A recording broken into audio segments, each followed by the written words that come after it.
Howdy Tamers, and welcome to the Lost in Translationmon Digimon podcast. This time we're covering Digimon BeatBreak episode 22, Defiance. I'm Kobias, and I'm once again joined by Guz and Geo. Guz and Geo, how are y'all both tonight? I can't speak for Geo, but I reckon I'm doing pretty good. I mean, I'm pretty happy. Chill weekend. Worlds happened today.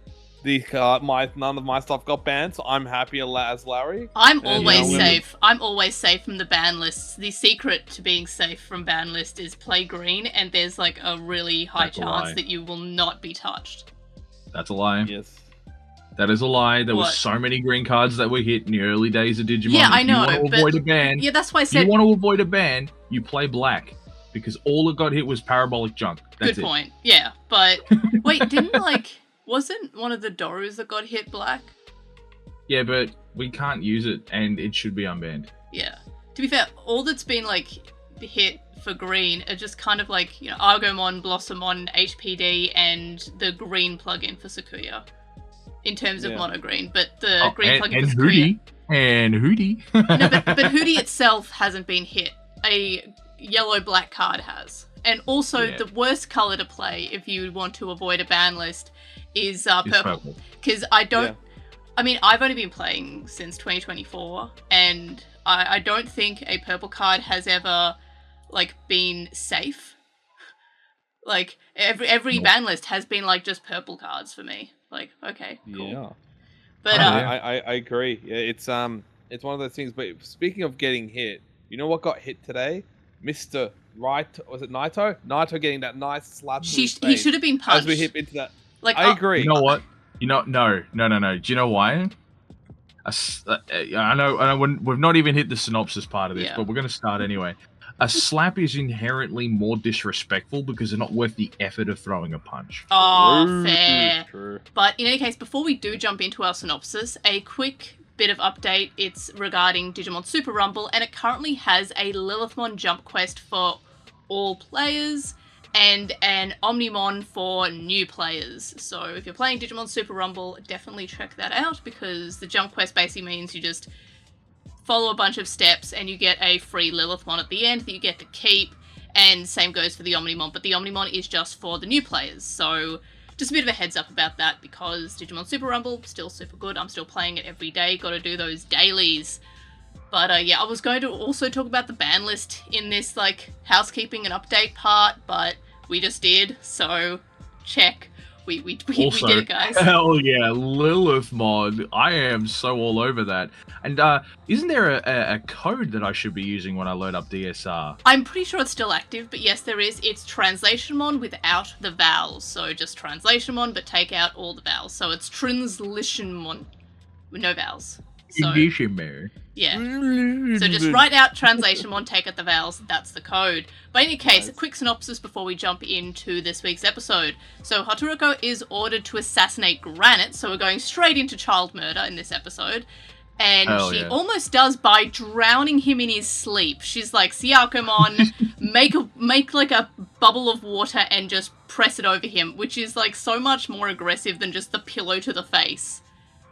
Well, the pillow doesn't work. You can breathe through it. Yeah, and I was like, I just sort of had to sit back. I was like, whoa, that's heavy, man. So she has second thoughts, thankfully. Makoto then shows up and he's like, wow, that's bad, girl.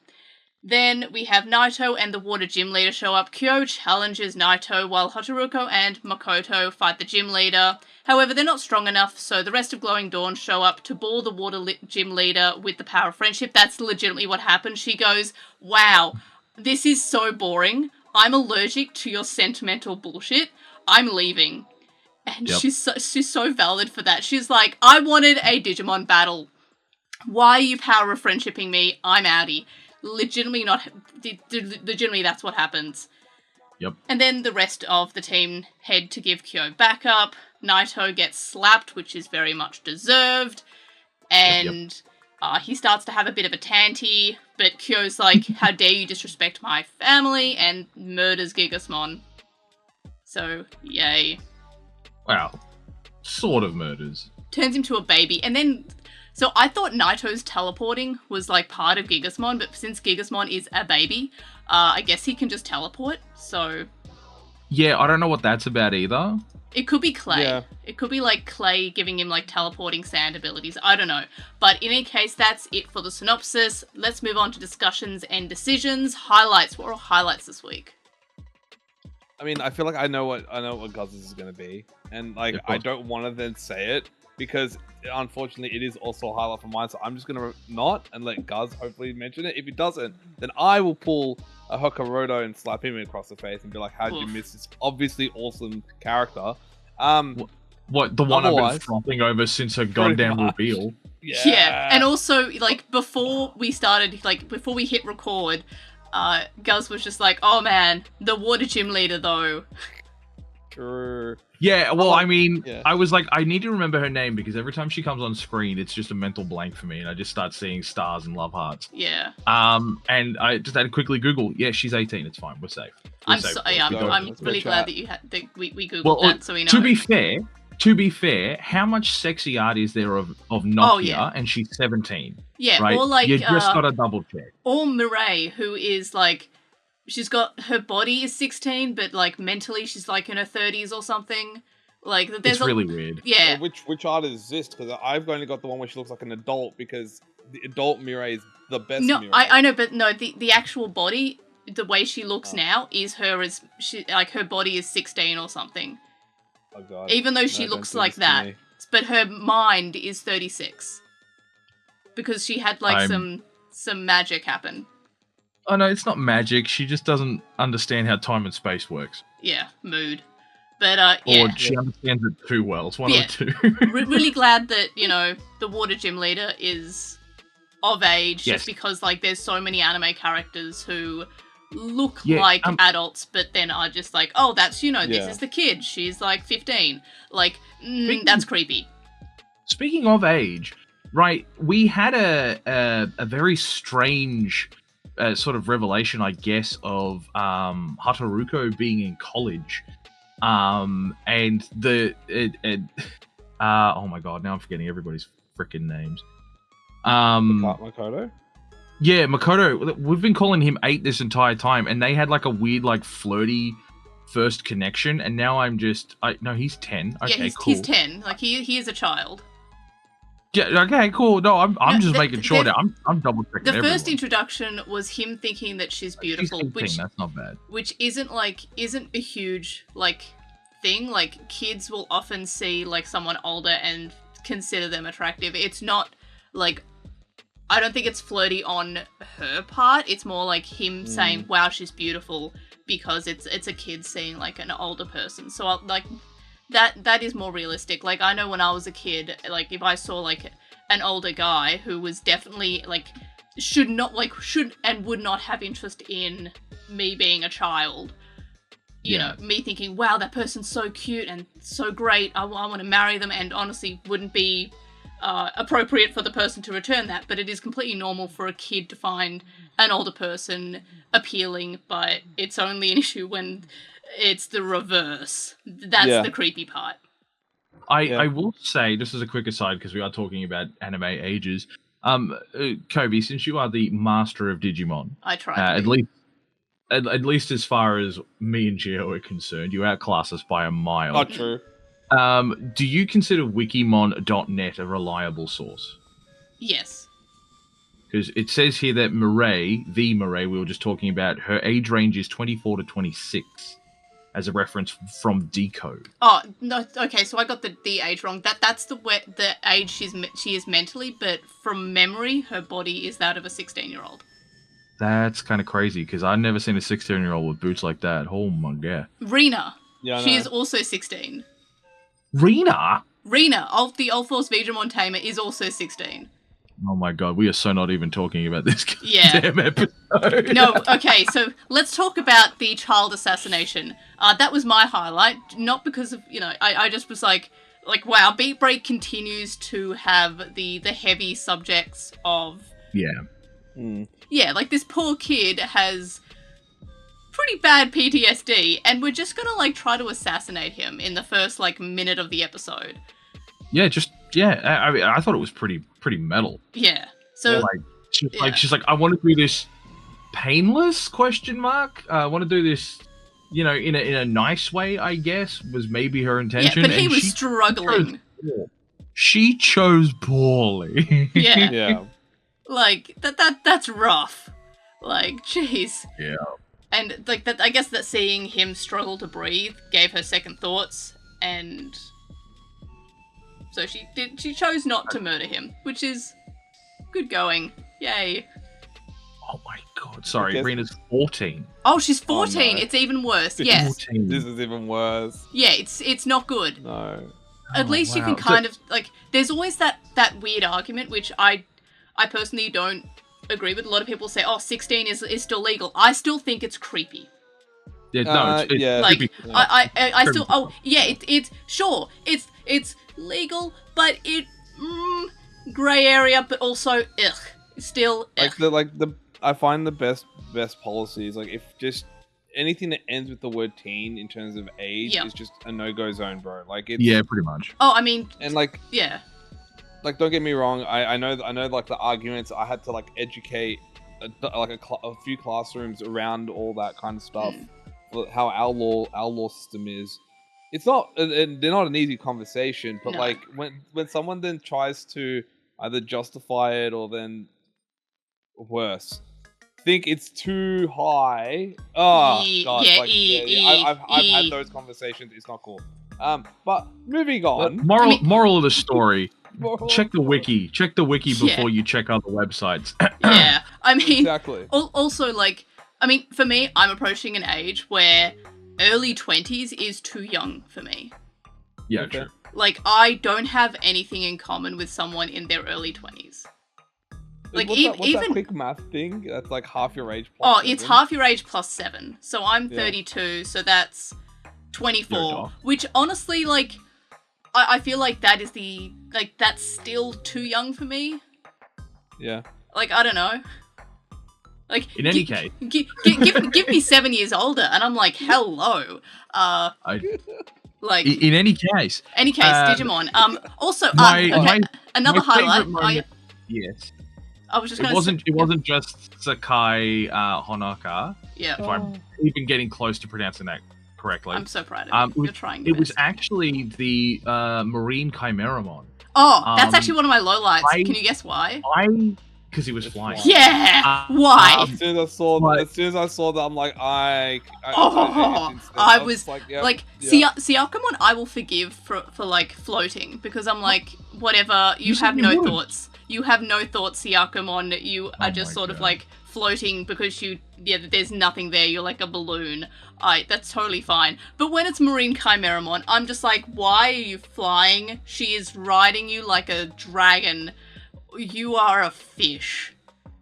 Yes. And I adore this thing because here's the thing, right? Because it's a Chimeramon. Well, I hadn't really seen it before, like outside of like maybe random sprites or other little images before, like proper. But here's the thing. You ready for this, Kobe? Yeah. It's going to blow your little mind hole. It's a vaccine type. Yes. And I like this thing because one of the things that I like about Chimeramon is that when I was a young boy, right? Everybody wanted to choose their favorite Digimon. I like Tentamon, or I like this guy, so on and so forth, right? Everybody was choosing. I like the idea of Chimeramon because I could just sit there, and Palmon, and just sit there and go, cool, I'm picking this one dude who's all the other guys. It was so easy, it was awesome, it was great. Marine Chimeramon also has that because I actually really like Koleamon, or whatever it's pronounced. Oh, it's Koella. It's Koellamon. Koella. Wait, no, it's not. No, it's not. It's okay. So it is and it isn't Koellamon. In the English dub, it was pronounced as Koellamon because it was wrong. It is based on the coelacanth. Coelacanth. Yeah. Yeah. So it's actually Coelamon. Coelamon. Like the Japanese is written as Shiramon because it's Coelamon. That's how it is meant to be pronounced, but however, the English dub pronounced it as Koellamon, and my monkey brain will always call it. It's like when you read the word hyperbole. And you know that it's written it's meant to be hyperbole. But every time my dumb little monkey brain reads that word, I'm just like, yes, hyperbole. Yeah. I love hyperbole. Well, I really like more than half of the Digimon that are in this thing. Yeah. Like, the lobster dude, he's sick. Gesomon, that's cool. Seadramon and Divamon especially. I love Divamon. Divamon's sick. So cool. Oh no, it's definitely a good combination, but what gives it the ability to fly? There's like 3 different ultimate level Digimon in this thing, and it says right here that it's perfect. I'm still looking at Wikimon. So if it's perfect, that means it can fly. No, we don't really know. I think they're just, in this universe, they're going by video game rules where things that are aquatic are also now flying. Sucks to suck. Yeah. That hurts. I didn't make the decision. No. Moving on. My other highlight is that I think this is the first time we actually get Kugamon getting an evolution sequence. I don't think it's the first. Oh, I thought it was the first time, like, we've actually seen it evolve. It feels like it. I think it is. I think that, and maybe the Syakumon is the other one that's like the first time we see that. No, we saw it evolve. We've seen Yeah. in the Team Tactics evolution episode. Okay. It's the one where Ludomon gets like an animation but then doesn't evolve. It's really weird. Yeah, I think we saw Kyo enter a Digivolution sequence alongside both Reina and Mikado when Gekomon and Tomoro were having their little fallout moment, and they were digivolving to handle Kaito. Yeah, true. But I think this one was like, this was the first, I believe, full animation that we've got for it. I think. Perhaps. I'm not really keeping track of that. Yeah, I noticed it. Also, sort of like semi-related to the Water Gym Leader discussion. Another one of my highlights is just like when Water Gym Leader meets Kyo. She's just like, why is Kaito so obsessed with this guy? He's so boring. Like, I'm just like, the boyfriend's got to mention. I adore it. I adore Sakai's entire character. I love the fact that she is. They've basically modeled her after a shark and a killer whale, right? Her whole, I bet, her whole reason for ending up becoming one of the 5 gym leaders that she's become is because she's like, oh, a bounty, something I can chase, something I can hurt, something I can hunt, right? And she takes pleasure in that, right? Yeah. Obviously, some measure of recreational fun. We've gotten all this incredible information out of her very, very quickly, but not just having her being like mindlessly, relentlessly attacking. It's just sort of like, oh, this is boring now. They're all getting together and kissing and hugging, and I don't care anymore. I don't want to fight. Like, it's not fun unless you're scared, unless you're running, unless you're screaming. Yeah, she was great. Absolutely phenomenal. Head over heels. I think she's great. No notes, I think, as far as like, I don't think she's going to be a proper villain though. I think she's definitely going to be one of those kind of people that's like, oh no, I'm going around to make messes of things because that's what I like to do. She was only there to hunt Naito, really. Yeah. And that was just because maybe she just didn't like him. Yeah. For some reason. I think she just wanted she just wanted to have fun. Yeah. Girls just want to have fun. That is canon. Yeah. Girls just want to have Mon. No more than like, I think like with her character design, it's on that note, it's like I don't see the narrative pivoting to a point where she becomes like a proper antagonist. She's just one of those, if we're talking about like recurring side characters, she just represents like the hunt, the thrill, which is why my highlight is still that melodramatic moment where everyone's getting soppy and sad and like, we'll be together, let's band together, and she's like, yeah, nah, I'm out. Yeah. This is boring. She starts sneezing and coughing. She's like, I'm allergic to this melodrama. So good. Like, I kind of love that. But I also, on that, I feel like the 5 gym leaders, the team, the 5 stars, I feel like a lot of them aren't necessarily antagonists material. I think they're just there because of they have to do for money or they're doing it for fun. I feel like the ones who are doing it because they are inherently evil people are Clay, even though they're kind of like Kanada's turning on him with Chairman Wong. Kanada, I think, is a little bit suspicious, and Chairman Wong because, like, you know, he's got control over Kanada. There's something going on there, that's for sure. I feel like the rest aren't necessarily meant to be like the baddies. They're kind of bad guys, but they're not maybe the super big antagonists. Like, I don't think Kaito is. Like, Kaito's just Kyo's boyfriend. They're just going through a breakup. It's fine. Like, yeah, I still like the idea of it being a polycule. Yeah. The whole gym leader system. 100%. Oh, and I have no idea what Rose's deal. I think she's the one we know, like, the least about, that we've seen the least. Oh my god, I swear to god, if she's Kyo's mom, I'm gonna fucking scream. I think she's too... If she's 30 and Kyo is, like, in his 20s, I don't think the maths is mathing there. The maths if you like to do things that are illegal. Or, the maths in a kind of like a... evil villain way. Yeah, or like an arranged marriage kind of way. But that, like, honestly, actually, now that I've said that, I mean, BeatBreak has done heavy topics. A lot of whack shit. So maybe that's not an impossibility. But that one, I think, is a little bit too heavy to bring into it. I mean, again, child murder. We had child murder this week. What am I even... Like, I can't say, oh, child marriage. That's pretty bad. Child murder, though, that's okay. Bombing of a refugee camp, human trafficking. Yeah. We've had it all, ladies and gentlemen. But I mean, you know, also having said that, like, her hair color, gorgeous. Yeah. And, you know, she's just hot, and Kyo has that kind of hot vibes. So I'm just saying, man. Sister. You know what? Maybe she didn't want to keep the family name, or like their parents split up, and that's why they went down different dark paths and stuff. Who knows? Yeah, or she just got married just to keep like the gym leader name of Rose Woodville. Is it like it's something? Woodville, yeah. Which is just like. Which I mean, if we can be honest, would. Oh my god. Yeah. I like men. You know what's just every time I just think of the name, it just reminds me of one of those, like, you're creating a D&D character, creating D&D NPCs, just hop on fantasy name generator, and you start, like, click. And you get the most generic thing ever, human, yeah. Like, give me a name, and it just gives you the list. And it's like, yep, that fits the bill. Yeah, it reminds me of Spotswood from Team America. It's just like this dumb last name for no goddamn reason. Yeah. Team America. Fuck. Sorry. Okay. I love again, I think I've said this before, but I have literally not thought about that movie in years. And then, like, I start hanging out with Guz, and I'm thinking about it, like, every week. I right now, unfortunately, my stim is freedom isn't free.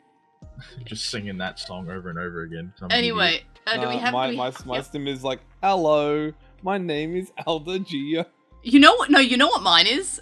It's like it's. I guess it's not even a stim. It's just something I really like saying is, let me tell you something. Let me tell you something. Let me tell you something. Let me tell you something. Like the guy. It's a guy on one of those bungee things, and it's like that he's on like a chair, and they're pushing the chair off, and like he's about to like go off the edge of the bungee, and like he's just the attendants. Let me tell you something. Let me tell you something. Let me tell you something. It is like, I don't know why, it just lives in my head. Chat, this is what happens when it's almost 8 o'clock at night time. It's 8:30. It's 8:30, Gio. This is like an unhinged, unmedicated. Yeah, you put 3 people with diagnosed ADHD on a podcast, and you wonder how. Like, so every so often I'll get a comment that's like, "How can people spend like over an hour talking about a 20-minute episode of an anime?" I'm like, ADHD. You know My what? question is, how can you not spend 1 hour talking about? You know what? I'm just going to sit here and I'm just going to refer everyone to like the first 15-20 minutes of this episode where we were literally sitting here going, anime people and age, awkward, sad, weird, erotic in some cases, being that Kyo's mum is 30, therefore safe. Let's go get it.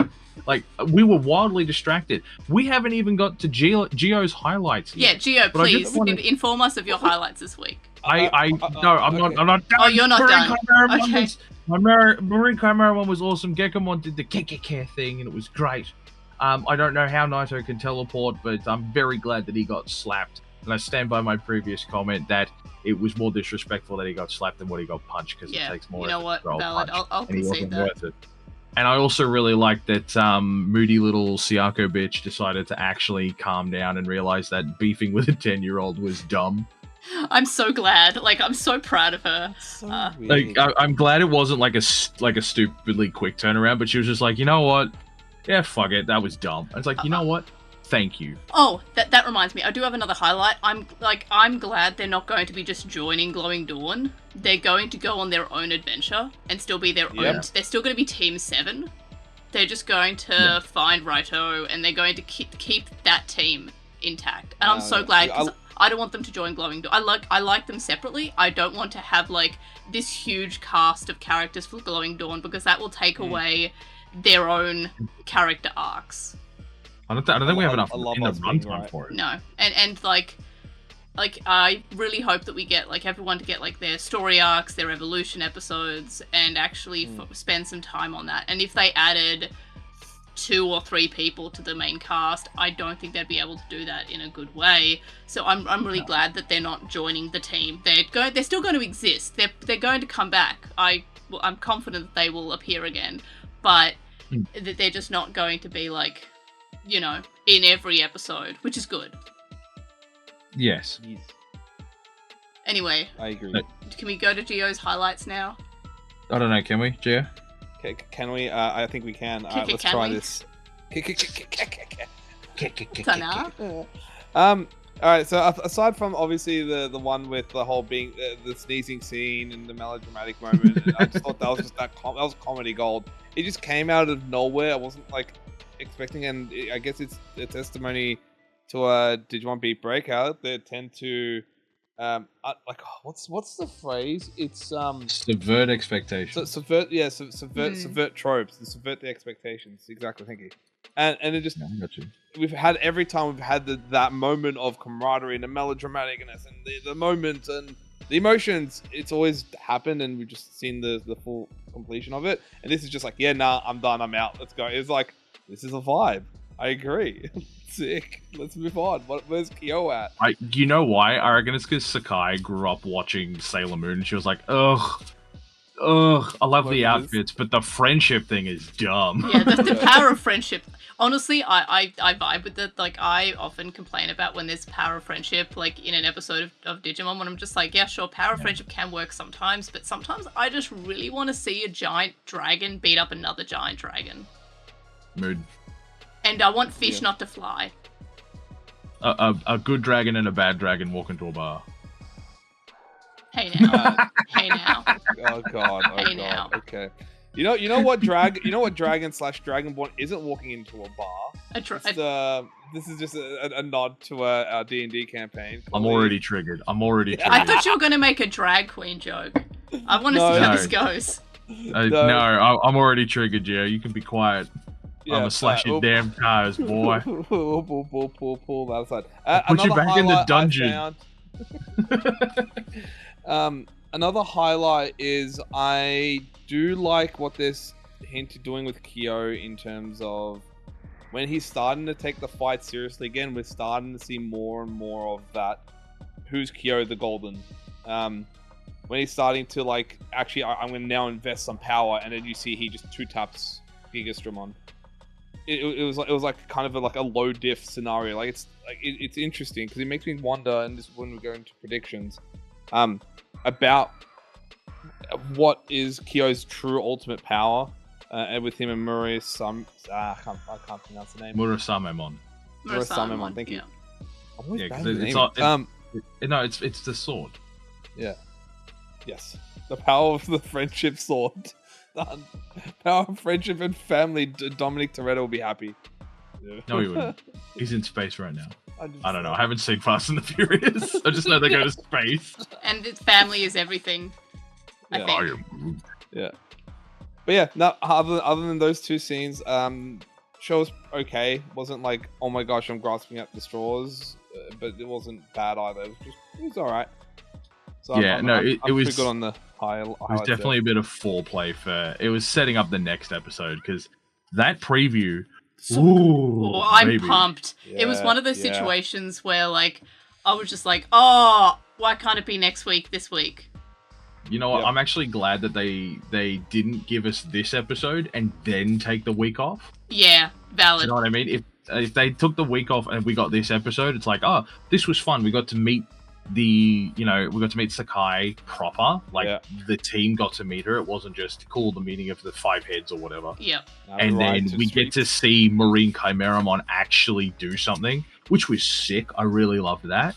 I couldn't get enough of it. In fact, I really wanted more. I really wanted there to be a showdown, but I also love the fact that she was just like, boring, you guys are nerds, and just dips.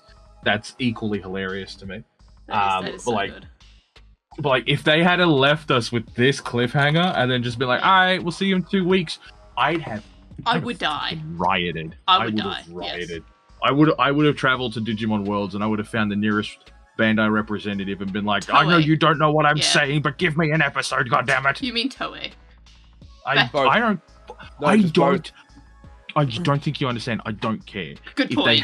If they had given me that preview, it would have just been the first motherfucker I saw on the street. Can be on site. But do we anyone? Do we have any other highlights? No, not for me. Okay. Yeah, I mean, I'm pretty happy with the whole thing. It tickled me. All right. Lowlights. I've already said mine. Why in the world is Marine Chimeramon flying? It's a fish. Please stop that. But yeah, so that's my low light, other than the fact that I have to wait a week. Fish. It's the not fish. A fish. It is many fish and one lobster. It's like how people say the and goat. An octopus. It's not the goat, it's the goatee, which I'm sure one person finds that joke very funny. It's sure. It's the old joke of how you spell fish, and it's because like the F, the GH in enough is pronounced as an F. And so you spell fish like GHOTI, goatee. Huh. I tried to actually look up that meme because I remember what you were talking about. So it's an old joke. It's an old English joke. Yeah, I know. I put it in, but when I put in goatfish, that's an actual thing. So I can't actually find it. That fish is the it. Goat. Like it's spelled GHOTI, I believe. Okay. Why are we so bad at sticking on topic? But now I have to because the goddy fish. Yeah, because it's so the GH in enough is pronounced as F. The O in women is pronounced is I, and the TI in nation is pronounced as SH. So you should fish is written as GHOTI. Yeah, I remember seeing this when we were breaking it down in English class. It's like I remember hearing about that in primary school. It's one of those old things. About laughing about how the English language makes no sense. Yeah, because it does. It's like how wind and wind are written the same way. I just read want and read. Yeah. Just want to let all the podcast viewers know I did just send Kobe a picture reference. So you should be able to see that on the screen. Anybody who's listening to this, Don't make me edit things. You put a picture on there. You give it a dissolve in and a dissolve out. There we go. No, don't. It's backwards, but it's just easy. It's a fade in and a fade out, Kobe. It's by default in most cases. Yes, I know. Fine. But hey, I want to go to bed after this. All right, so then let's anyway, get the ball rolling. Low lights. What do we got? Low lights. Me, nothing. It was mid, so there's no really nothing low. And I passed the baton. Guz, take us away. I don't really have any lowlights either. Outside of Naito being able to teleport randomly. I'm sure that'll get explained later because this show actually does like to explain some of those things. It doesn't feel like an inconsistency, but it is. He could just have anime ninja powers. He shouldn't because he's military, not ninja. Yeah, but maybe he wants to be ninja. Could this be a to be determined low light? If they don't explain it, then it's a low light. If they do explain it, it makes sense. If they don't explain it, then it's a plot hole. Massive. Yeah. If they do explain it, it's like, oh, he had residual E energy, whatever the bloody hell. It's like, all right, cool, whatever. E-pulse. If we see someone else using E-pulse, or if it's like a condition of the special little mirror world dimension that he set up because it was his special chosen level to have Gigasmon in a desert, then all right, cool, fair question mark. I did have, I just remembered, I did have like something that would have been a low light, but then it was explained away. So I was like, why is a perfect level struggling against basically a level 4? And the reason for that being is that Kyo has lower E-Pulse because he gives it to the babies. And I'm like, yeah, okay, that's valid. No more complaints. Yeah, but then like when he's actually able to rest, he's just like, nah, we'll do it. Or when he's sticking up for his family. Yeah, Kyo chooses his moments to be serious, and I think that's annoying, at least at this part of the show, because it's sort of like, hey man, you may have been able to just sort of like basic attack your way through a bunch of stuff, but I don't think he knows he's in an anime. The stakes have risen. It's time for him to actually start going all out when he can. Yep. Yeah. Any other? So we have no lights. Nothing of major note outside of sand fart teleport thing. That's fair. And Marine Chimeramon floating ominously.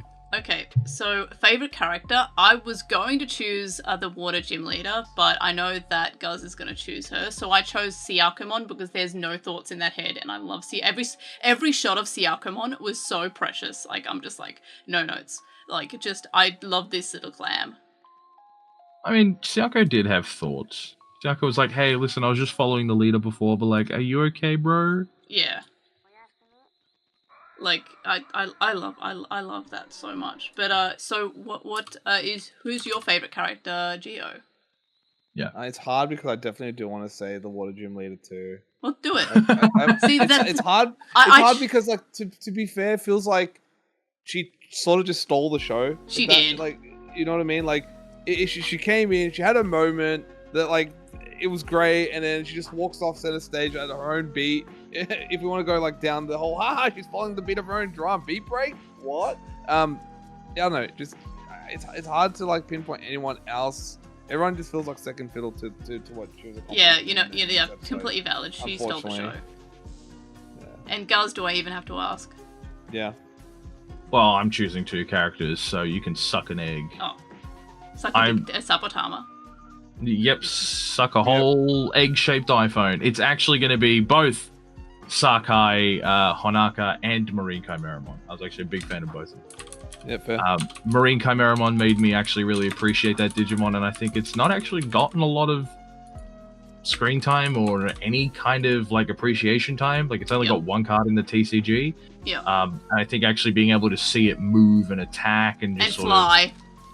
Well, yes, that too, but like it sort of embodying that element of being that sort of aquatic mishmash predator thing was really cool. Yeah. I really, really liked that. And Gekomon was also there. That was fun. Yeah, true. But no, I'm choosing a 2 of. I'm choosing both Water Gym Leader and Water Gym Leader's Garchomp, basically. Because Garchomp shouldn't be able to fly either, but we're not going to be talking about that, are we? Garchomp has wings. It's a dragon. He doesn't have wings. I can excuse Garchomp flying. He has fins. Have you seen him fly? Wings. No, they're fins. He's a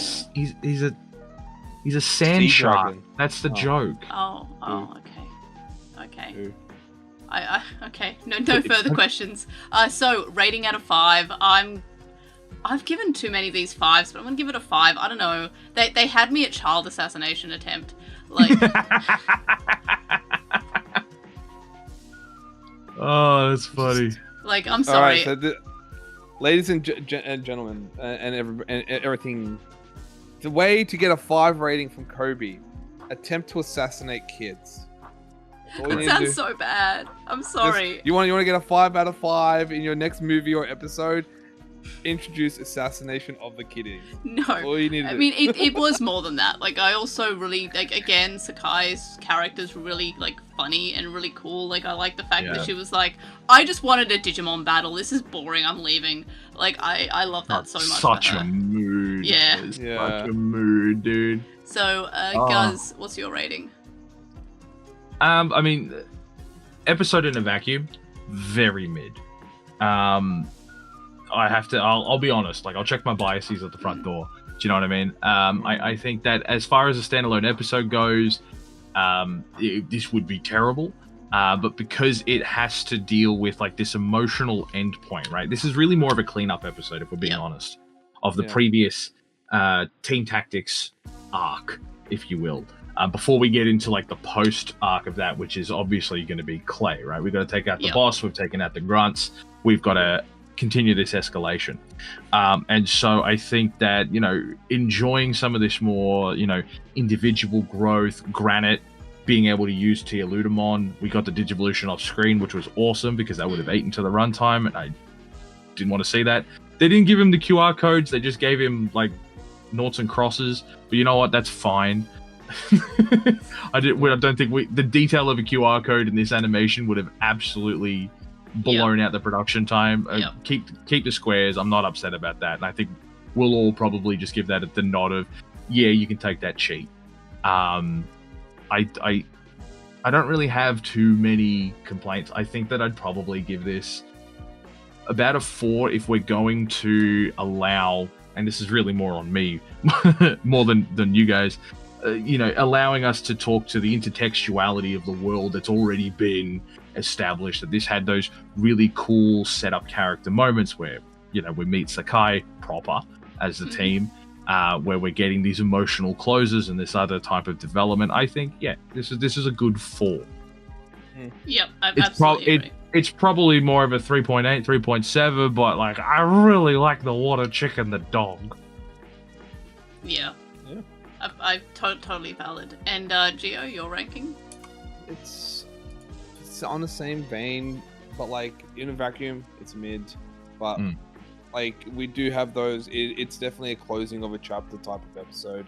But even then, like whenever you have closing of chapter episodes, they're like by design, they're not meant to be like breathtaking. They're not meant to blow you away and be like, oh my gosh, edge of my seat. You still had elements that we're introduced to, like the gym leader, and then again when we go to Kyo's battle, hinting to like all these, like we're getting a lot more of those eggs towards hopefully what lead to the next episode, the eventuality of him hitting that level, the mega, which is what my prediction would be. But like because of that alone, even then it's still like, to me it's like a 3.5 or 3.5 for a rating. It's like, yeah, you got to have this episode. I guess I got to have my salad with my steak and fries. I don't mind it. I will eat it. Really. And I enjoy it. You can order without. But I mean, I don't mind it. As in, like, it's there. I'll eat it. It accompanies, like, it complements the rest of the meal. But it's not like the standout piece. If you know what I'm saying. Yeah. Yeah. That's the vibe. Yeah, that's what I would give 3.5. You know what? That is completely valid. So I gave it a 5, probably too high, but again, I really, really thought this episode was good, and I mean, it is also hinging on how good next week's episode is, because again, it is leading towards whatever happens in next week's episode. So we've got me for a 5, girls for a 4, and Gio for a 3.5. So all in all, a pretty decent-ish episode, I'd say. Which means now that we're done with all that, we can jump into Postmon Pat. And hopefully this won't take an hour because I would like to go to bed. So, Postmon... It's only 20 comments. Yeah, Postmon Pat. Damn! So, look at that engagement. Let's go! Pondering Postmon Pat and predictions. Goatee. Let's goatee.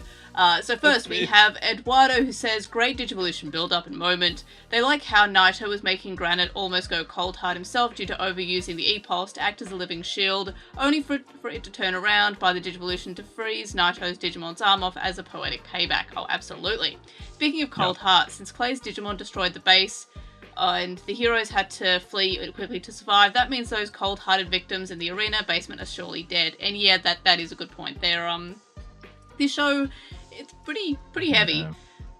And then that'd be including the Greymon owner that Tomoro defeated, adding way more to Clay's direct and indirect body count. And yeah, absolutely. Like the body count feels like it could go fairly high with this. We haven't had that many like on-screen like actual deaths, but if we include that as like, you know, they're either permanently cold-hearted because no one was going to ever save them because they're like in some like dimension in like a trapped sarcophagus. Like, I don't know. It is pretty much can be seen as death, even if they're not like dead, because they'll just never be found, I guess. Next we have Bent Archer is taking away our job and jobber privileges because we're not using it responsibly, and yeah, that is fair enough, because I used it as like a gag last week. They say that it's a great, solid episode of Digimon for both character and overall story. Their personal favourite sequence was Ludomon's armour getting broken away bit by bit from each of Gigasmol's blows, which also does remind me, another highlight is the fact that Ludomon still is in the armorless form, because in Digimon and in anime a lot of the time, we don't often see lasting battle damage. No. Yeah. And it does help that in this case, the Digimon does have this unarmored form, so it's kind of like an easy one to do. But I do like that it just hasn't been magically repaired the next episode. And then, Then does that like break continuity? Because towards the end of the episode, he's back with his armor. I think evolving would just fix it. Yeah. Because we have seen battle damage be repaired by evolving before, but we also have seen the opposite. In the case of, I believe it was in Digimon Tamers, we did have battle damage that actually carried over into another episode. There was like a scratch on Galgomon or Growlmon's face, and I think evolving it kept it, but then later we see that sort of not happen when they didn't keep it, so it can go here and there. I think because Ludomon evolves to a form with more armor and it's different armor, it's getting an armor replacement anyway. It's not the same armor. It's like a different color. It's a different like design. So I kind of forgive that. Yeah, it feels like if you power up, you sort of repair, quote unquote, your damage. If we find out in the next episode, and I sincerely doubt that we will, that Ludomon is unarmored until like a full rest to continue like a D&D reference there, then, you know, fine, whatever. But like, that armor is still a part of Ludomon. It's just got to heal, I suppose, in a weird way, because we wouldn't consider that being humans, because we consider that an outfit. So yeah, I do get that. The only like caveat is if we're taking on the notion that through a Digivolution and then just naturally reverting back to your pre-evolution state, you essentially heal damaged parts, then we would have would we not have then seen that when he did Digivolve into Tier Ludomon and then revert back? Because I'm fairly certain actually the armor shred occurred pre-evolution. He then had the awakening moment, evolves, then theoretically should have reverted back to because he evolved after the armor damage in last week's, not last week, but 2 weeks ago episode. Yeah. And maybe, you're right. Like maybe second evolution heals, like obviously, but like if we're talking about a little bit of plot holes, a little plot oddities, we've got obviously the teleporting mechanic, which hopefully gets addressed, but then this is a weird precedence that's being established. So battle damage, cool, but somehow magically heals? Yep. Question mark? Yep. No, that is a fair point.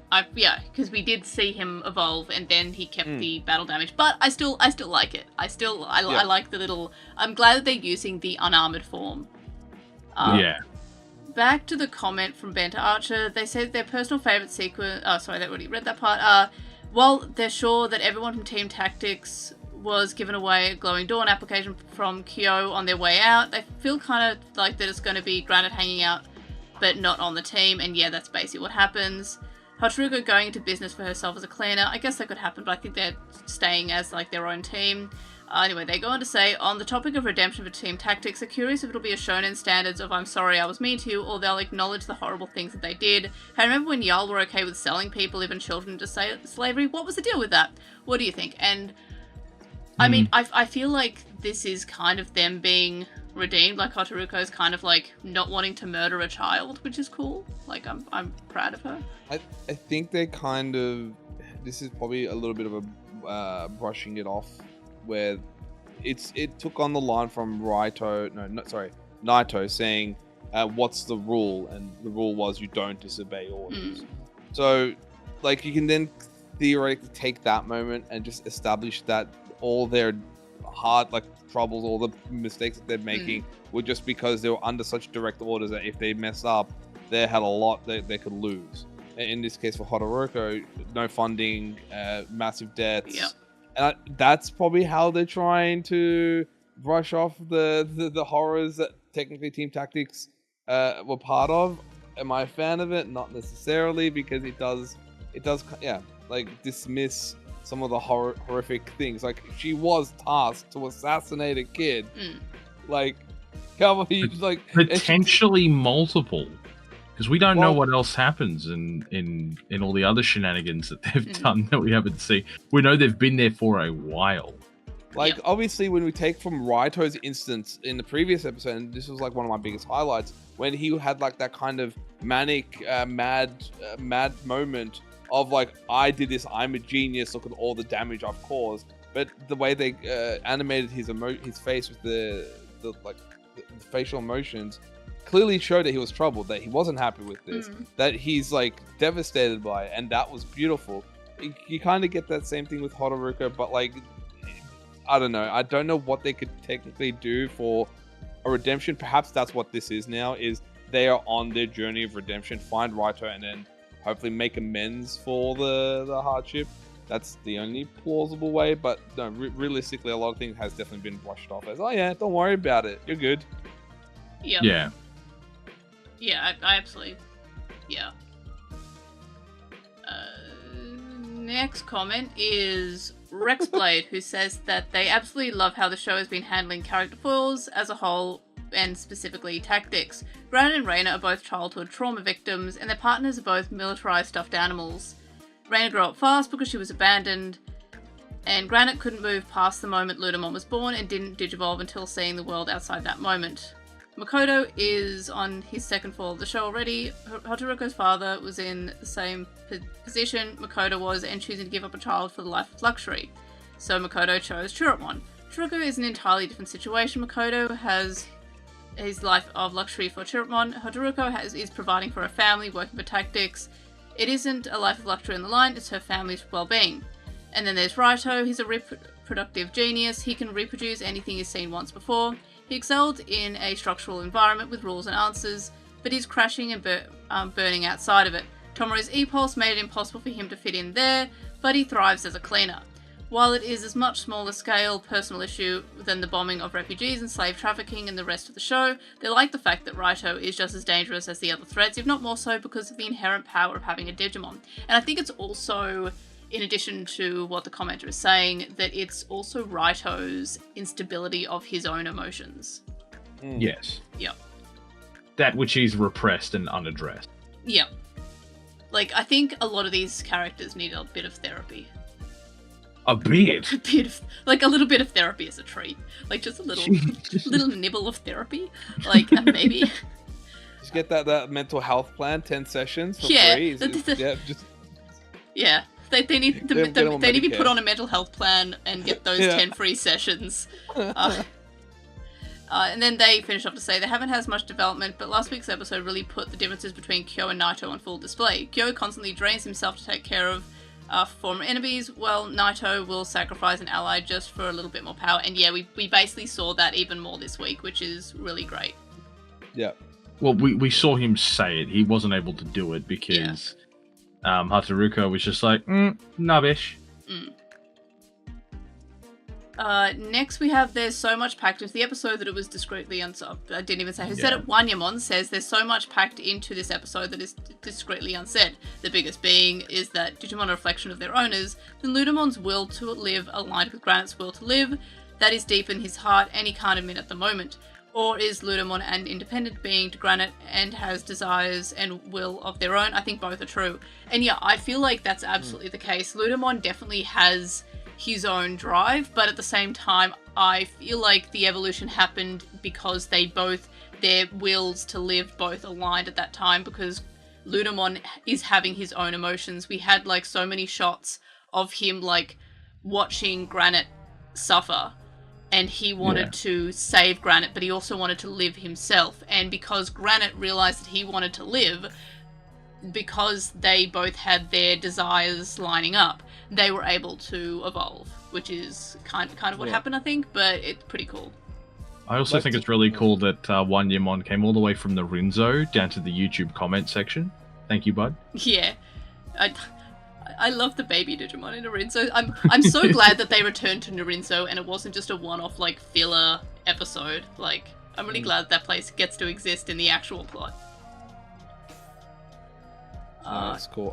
Like even adding to like we've had that notion of Digimon reflecting, or the mirror reflection, when we had the whole Shademon episodes, reflecting their tamer or their owners' inhibitions. But I do agree. I think what we're noticing as a trend for what can allow evolutions to occur is essentially the synergy of between owner and Digimon. Are they on the same wavelength, or I guess if you want to keep going with the trope of the beats, on the same beat or same rhythm? If they're somewhat close-ish, then we've seen it with Raito. You can kind of technically force the evolution, but that was mostly stemmed from Monodramon willing to match or try to keep up to Raito and try to match his rhythm. Yep. Not so much them both on the same level. Because if we have them on the same level, then that's what we're seeing when Gekomon digivolves into Amonzamon. We're seeing Ludamon, the Thai Ludamon, because for the first time they're on the same wavelength. Yeah. So these precedents are constantly recurring, constantly being reconfirmed and reaffirmed, and it's cool. It's nice. It just genuinely is like we're partners. Yeah. Like we're in this together, and when we're treating each other equally, or of a mutual appreciation, we can unlock a level that's even far superior than previous, and that's then expressed, oddly enough, via evolution. Yep. Next we have Orendimon, who says the Clay Epstein files were leaked, and Reina continues to prove why she's a top shonen protagonist. And yeah, I love Reina. She's such a shonen protagonist. Like, I love her so much. Oh yeah. Also, I did like that comment, because the Clay Epstein files is an absolutely hilarious freaking concept. Yeah, it really is. Next we have Clown Chan, who says one thing that still confuses them about this episode is Raito actually feeling remorseful when he found out about the cold heart victim. Well, a few episodes ago he didn't even blink an eye after cold hearting a child. This is because of the sheer number, or is he justifying that time by thinking it's just an order to do? And I think definitely the latter. I think also maybe he's able to sympathize a little bit more just because he saw it as a possibility that he himself might get cold-hearted. Yeah, I think it was like, oh, this could happen to me. Yeah. So that made it more real for him, because it feels like something that could happen to him. Well, I mean, yeah, he'd never actually technically beat Tomoro at that point by himself. They had near misses and interruptions the entire time, and every single time Tomoro got close, or at least achieved a measure of his objective, which stole a complete win away from Raito every single time. So I think in that moment it was more of like the measuring of his own failures and potential future punishment. Yeah. I mean, either that or like getting your ass beat by an emo suddenly makes you more empathetic. I don't know. Mood. Maybe I need to try that. Yeah. Next we have Zero Unit Digital Monster, who says the Digisoul can enhance the physical abilities of humans. Seeing Reina holding Ludamon makes them think that E-Pulse has a similar power. They made a joke about how much they can't wait to see Reina punching a Digimon in the face months before the BeatBreak premiere, when they discovered they would have the same riders and savers. Good to know we are actually closer than they thought. And yeah, absolutely. I love how many parallels there are between BeatBreak and Savers, but also because Savers is my second favourite series, so thumbs up. Nice. Next we have Gunmetal Gator, who says that this episode, they had to say that this is the best season of all Digimon.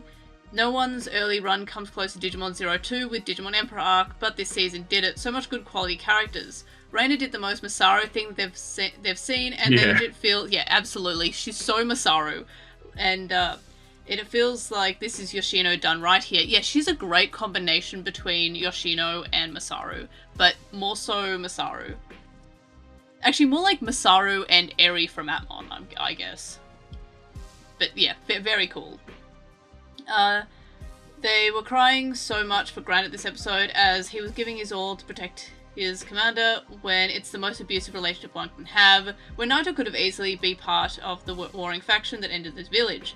It's so True. much injustice only for a girl to make a difference for this damaged child. Now we finally get a champion evolution instead of escalating the power levels of our cast. Yeah, but showing the gift of life can give another. Also, Ketomon is still too good for Raito. Absolutely. Ketomon is such a baby.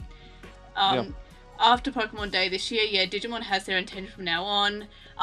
I would like to say that Pokopia has been the best thing that I've done. Like, while waiting for this episode, that's all I've been doing. So, yeah, like...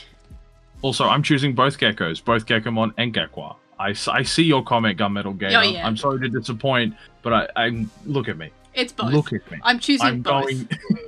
I'm going to be playing the Pokemon game. Yeah, I'm also going to be... Oh, I got a substitute plushie in... I've got two now in Pokopia, and I was like, oh my god, I have Guzz. And then I got a second, like, oh my god, I've got two Guzzes. Like... I'm everywhere and nowhere, baby. Next we have I Am Bagos, who says their headcanon now is why Teoludimon looks a bit more beast-like here is because of Reina and Wolvermon influence, and I actually love that theory. That's so cute. Because considering E-Pulse is like emotion-based, like both on the part of Ludomon and Granite, since they're both like, you know, feeling emotions and feeling gratitude towards Reina and Wolvermon helping them, maybe, like, I love that theory. Next we have Neuronotico, who says, every time Granite is a focus character in an episode, you know it's going to be a good one. Yeah, 100%. Yeah.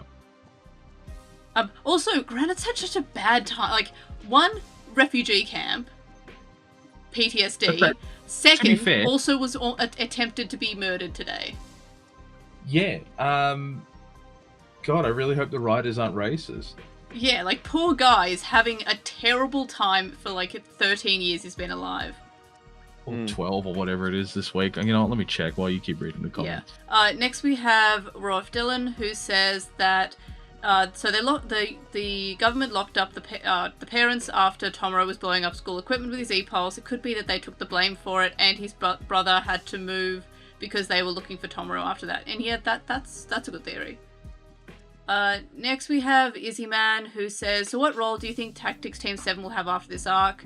They will become allies, but will they just disappear from the show and show up on occasion, or will they be more recurring than the characters in the other characters of Glowing Dawn has befriended? Also, if Clay is imprisoned at the end of the arc, will they come back to him later, or will he help defeat the final big bad, either by giving some information or be help in some way? And we've kind of mentioned what we think would be the future of Team 7, like, they're kind of going to be, like, doing their own thing. Maybe there's like a brief Raito rescue arc, and then they become friends, and then they show up maybe every few episodes, but I think we've kind of touched on that already. In regards to Clay, I kind of hope that he just gets beaten and like imprisoned and doesn't come back. Yeah, like, I think... Yeah. I think we're reaching a point where when Clay's character, like the whole arc of Clay is finished, it's like, that's it. Yeah. Like, I don't think there's any more you can do. Like, it will probably result in Proganamon, like, de-evolving back to an egg, to an in training. And Tumblemon to Tumblemon, which should be... And then maybe we'll finally see Tumblemon get hit by the ban list. Exactly. Tumblemon will be banned, just in anime, not on the TV side. Yeah. But, I'll take it. I'll take it. But there's that anime thing of, you know, characters always being redeemed, but I feel like you can't just redeem every single, like, character. Like, we're already redeeming, presumably, Tactics Team 7, who have done atrocious things. And, I mean, I can kind of excuse Granite because he is a child and is being manipulated, but... And I guess you can't say I will give you a place to die, yeah, bet. Yeah, like... That's basically how that happens. So you can't, like, redeem every single character. So I kind of hope that he doesn't get a redemption. Even if it's, like, the anime redemption of, like, oh, I'm good, and now I must die. Like, that kind of, like, literature... the Obi in Naruto Shippuden. Yeah. Next we have Chaos Blood Ninja, who says that it took them several weeks for it to click. Just the fact that Reina and Hotaruko aren't paired up with the token girl rivalry gave them Data Squad flashbacks. And absolutely, that's something I loved about Data Squad, is that when they were paired off to fight, like, the three bad guys, we had the girl being paired up with the guy from the team just because they were geniuses, and Yoshino had to fight like a misogynist like playboy, I guess. Like, I'm really glad that they don't like just pair like, oh, the two girls should fight because they're the girls. Like, I'm so glad they didn't do that as well. They used to find it annoying that the biohybrid team had Plant Lady Mega only for her to not fight Rosemon, but in hindsight it's kind of refreshing not to have the girls fight each other just for being girls, the way Frontier did with Kazemon and Ranamon. Hey, there's our Frontier reference of the day. Though they said they'll always approve of the Angelmon and Lady Devimon cat fights. Ayo, Mastermon reference? Wait, what? Wait, I'm back, what? I love how Gio was like, his mind was elsewhere, but I said Mastermon, he's like, hello. Bro, he's probably playing ARAM right now on League of Legends. No, he's probably still working on a Three Muskets deck. Yeah, probably. You know what's interesting? On my right, I got two monitors. On my right monitor, I have us Discord chatting. Yeah. You know, because I'm engaged. And on my left monitor, it's Three Muskets. Yeah. Like, see, I also have two monitors. I have like, Jarl on my OBS screen here, and then I've got my notes on this screen. And then I've got like a third screen which has my Postmon pat, so I'm golden. You know why? Because you're the fish. Is that because my last name is Cody? Fisher? No, because Goaty. Oh, I'm Goaty, yeah. I mean, look, I have two screens as well, not to brag, but because we have ADHD. Yeah, but like I'm also in the middle of the Lilithmon quest in DSR. Ah, true. I think I just got the Lady Devimon. Let's go. Yeah. Yeah, I was also... told me about it. You think I wasn't going to do it? Oh, it's Angelmon. Hey, yo. Mastermon. That's it. Angelmon, Lady Devimon, Mastermon. Now, it's a fixed path to Lilithmon. Yeah, I'm all over it. I've got the jump quest don't give you the choice, like any ability to evolve outside of like the path, but you do get a guaranteed Lilithmon. So I'm not asking for deviation from the path. I want a freaking Lilithmon, Demon Lord of Lust, and I know why. Okay. Now, I know. Random side note. Just 2 seconds of our time, please. Speaking of Three Musketeers, Lilithmon baddies, and this has been a show of baddies. The most funniest thing happened today when we were watching Worlds. And they were revealing cards. And then they revealed the new tamer for Three Musketeers. Kid you not, in that chat, everyone's like, damn. Yeah, I think there was like 8 of us, and we all just sort of did the awooga. Yeah. Like the eyeballs popping out, the jaw falling down, their tongues with the Austenite clad in leather. We're like, nail. And then when the English cast got up to that, and just East's reaction was just golden. I have to say, like the commentary was so good with Yoshi and East, like A+. Like I like well done. They did an amazing job. Yoshi, you could have done with an extra button up, man. I'm gonna be real, but like I also like that you were serving sex. You know what I'm saying? I'm glad you said it. Wyatt also said it. And I'm like, I can't blame the guy. If I looked like that, I would also go down one extra button in my button ups. Yeah, Anyway, Ignited Quills. Wow, you read my mind. Ignited Quills, one of the best episodes. They're happy how Granite realizes that he has value and he is no longer under his careless leader, which I guess also happened this week with Hotaruko. She realized that a leader should be caring for the team. They're hoping that Raito recuperates the care. Reciprocates. I'm wearing my glasses. I have no... How do I read that as recuperate? Reciprocates the care Monodramon has for him. And they're fine about the hiatus for next week, during how strong this episode was. Now Hotaruko's turn. Yeah, I'm so glad that the break wasn't after this week's episode, because that would suck. I would have started a riot, guaranteed. Next we have Lazy Croconaw, who says, the episode was so good. Seeing Granite with such survivor's guilt that turned him suicidal was so sad to see. It's also kind of messed up how Raito was used to basically kill previous tactic bounties with the carrot on the stick of you come back to the team despite not being the intentions of Clay. Let's see if Raito gets a way to fix himself because or find a therapist. Either way works. I don't know why my brain just died halfway through. No, the sentence is a little wacky too. It's okay, I'm reading along. Now, next episode being about Hotaruko probably means also Team Tactics is on the bounty and or Clay threats her threatens her with killing her family if she leaves. We'll see you next Saturday, Sunday. I guess it was just like Naito saying, hey, can you kill this kid for me? Which was it. Yeah, and then he did also have a bit of the blackmail of like, well, if you do turn on us, who's going to look after your family? Yeah. And she's like, I will, because I'm still a person. Yeah. And then slapped him, and god damn it, redeemed that woman immediately. Yeah.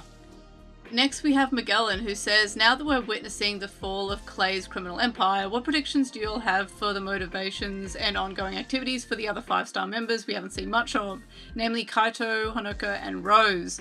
Well, Honoka, we kind of just saw that she just wants, like, chaos and battles and drama, but, like, not like melodrama. She wants battle drama. She wants fighting. She wants to start a war. Like, I genuinely would have thought that she would have had the underground fighting ring because she loves that kind of stuff. But obviously, she's too much of a top to let that happen. She has to be the one in charge of she wants to be involved. She wants to be the one fighting, which, like, so I don't know. Maybe she doesn't have a whole lot extra going on. Maybe she's just a ruthless cleaner that's just like, yeah, kill. And we saw no hesitation with Marine Chimeramon when that order was given as well, along with a lot of other Digimon outside of Astamon, funnily enough, with the machine gun. Yeah. Which, remember that? God, wasn't that a while back? That was a with a lot of suicide that happened there as well. My God, we've been through a lot with this series. We've had a lot, Yeah, but like, you know, there's very few Digimon that are as ready to pull that trigger, literally or metaphorically. Like, there's been a lot of Digimon that are like, oh, I don't feel comfortable doing that. Even Commandramon, really, with like, hey man, I'm not doing great. I'm seeing the faces of the people I kill at night. Can we not, please? Like, just that ruthless, just like, yeah, we're getting it done. That you're right. Thing. Marine Chimeramon doesn't seem to have like any question to the order or hesitation or like any like maybe even not even their own like will. Like they don't seem to have their own personality other than just being a fish that can fly for some reason. Yeah, scary dog privileges. Yeah. But I think you know, because I'm still looking at the comment here, Magellan. And by the way, if you're here in the comment section, who's watching Impel Down? I do think that maybe that's the reason why Hanaka likes Kaito so much, because he also likes fights. But his thing is more proving his strength as opposed to killing for the fun of it in that regard. And Rose is probably, I'm going to imagine, considering that her and Clay are the eldest of this particular group, because we already know that Monkey Boy's fucking around, right?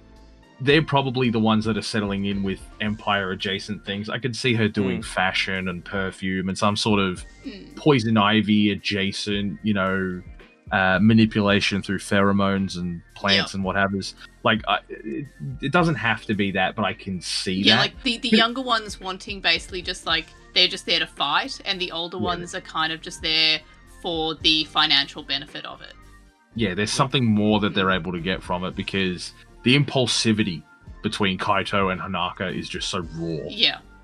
Or at least Kaito's cooling down, because he's not 18, he's 22, just like Kyo, because you know, they're lovers. Because they're boyfriends. So, their motivation is their motivation is a little bit different, but we have Hanako, who's kind of just like doesn't seem to have any like criminal or evil intent. I think she just wants to have fun, which is that kind of very immature way of like dealing with things. Like, oh, I don't care, I'm just gonna have fun.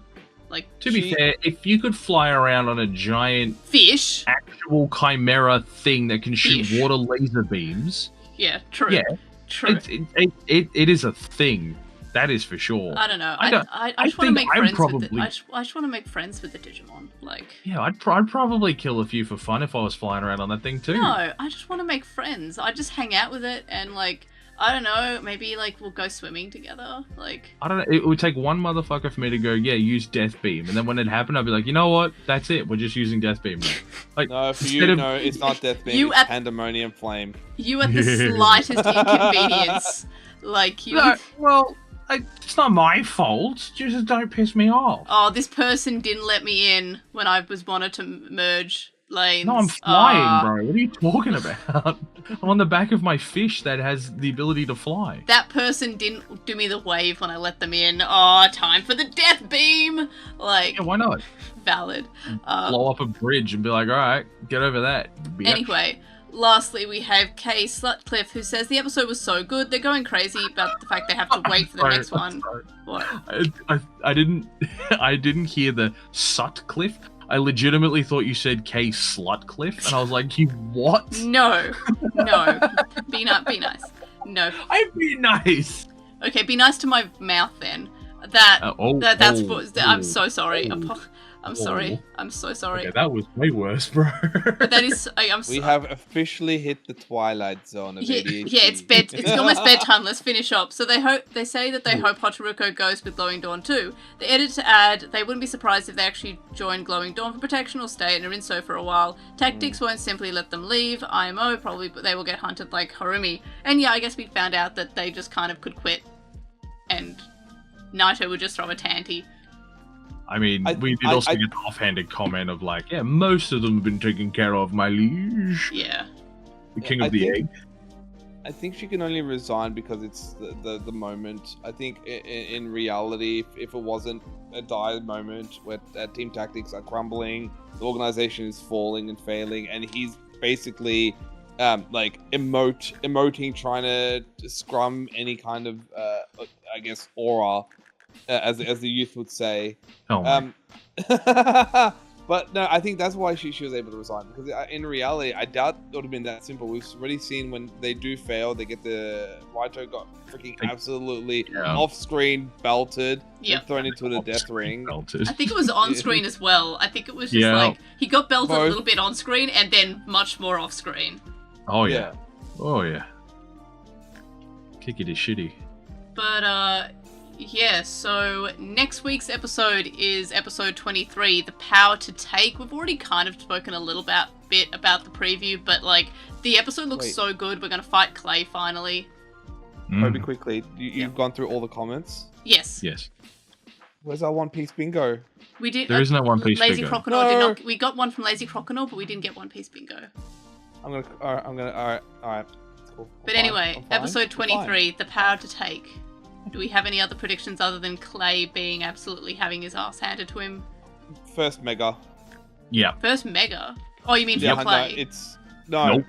Oh, you mean from Kyo? I mean, I think I could see it go either way, to be honest, judging by the preview. I feel like one, technically, let's do meta analysis, right? We have the structure decks coming out. Yeah. Like in a we do a Mega. Both narratively, it will fit. It makes sense. It was heavily teased, the Easter eggs for Kyo, getting more powerful, more like not now just taking it easy, but actually you've messed with my family. Enough's enough. Yeah. Actually, yeah, maybe that's why the episode was delayed a week, to coincide with product teasers. True. Perhaps. So there's that, but I like to think perhaps because of the delay, we might having a much more high quality of animation. Like for next week, that's another prediction. We're gonna have amazing quality, but no, I think we might see our first Mega. A lot of crumbs are leading towards it. It would make sense. It fits. I don't think it'll be ready for the Kyo. I went to look something up because I couldn't remember if we were off for a week because of White Day, and the cameras briefly just turned off. So the recording's still going, but apologies if you're watching the video feed for that, because I just had to Google something, and instead of using my phone like a smart person, I used Chrome, and OBS no likes Chrome. Anyway, so continue. Yeah. Hello, my honey. Hello, my heart. Whatever the rest of that song. Ragtime gal. Well done. Yeah. We got there in it. But you know, that's gonna be the core prediction. Yep. Is a Mega. In terms of safe predictions, whoop-de-doo, big fights happening. Yeah. Would it be a two-parter? I don't think so. I reckon it will.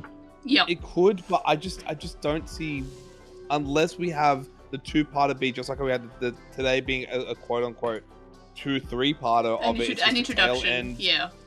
Tail end, wrap up things in a nice little bow. Let's move on to the next arc. That might be the case for like the following episode, but cliffhanger is that Murisamimon evolution, like that kind of. Yeah, I can That see is it a being an evolution, like, and then like, you know, at the very last moment of the episode, and then it's like it cuts to black because the fight will be next week. Yeah, I can see that. Yeah, like. I do adore the fact that Clay's like, it's time to go to my summer home while I'm on the run from the police. which is Disappears, so funny. and he goes all the way to Alabaster to play Crocodile. Valid. What, like 100%? Why not? Piece Why not? He got reference, inspired by Joe Maglioni's like half. Which is voice. valid. It's Yeah, my like, God. I I'm have to. excited every time I gotta see that, outdo man. him. Yeah, I have to be this man.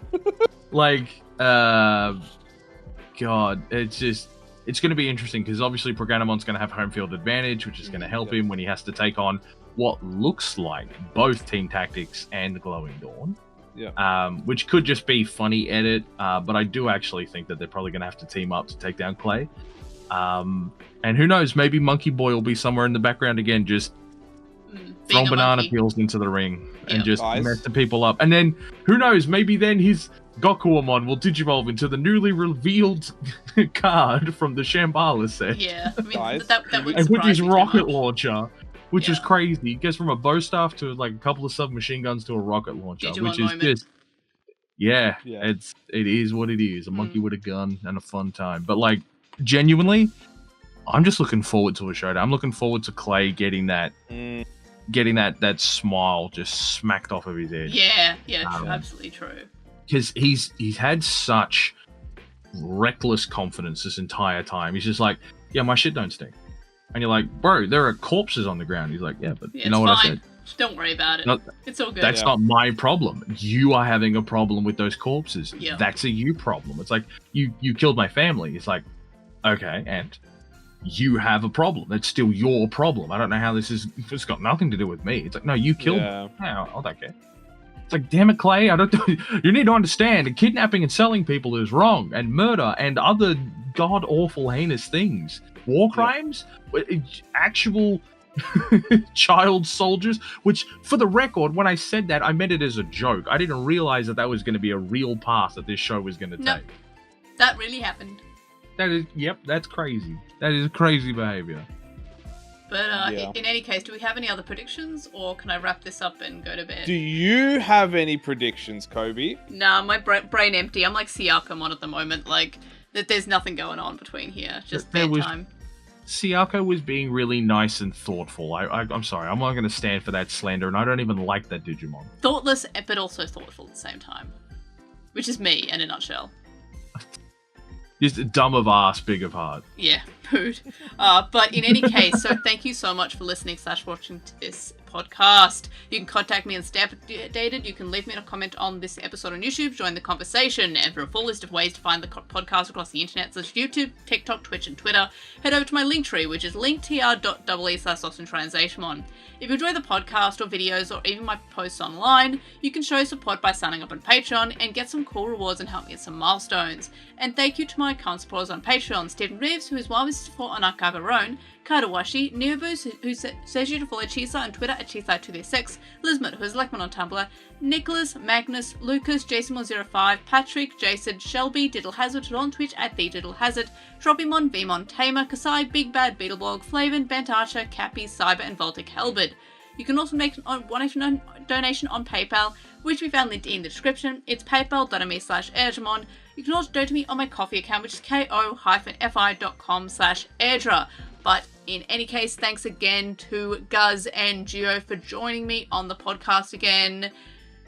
I always appreciate talking about the breaking of beats with y'all. If you are watching / listening to this on YouTube, please do the like, comment, subscribe thing. And of course, we will see y'all in the next one. Bye. Bye. Bedtime. Can't believe we didn't mention that no one jobbed this episode. No one jobbed this episode. Yay.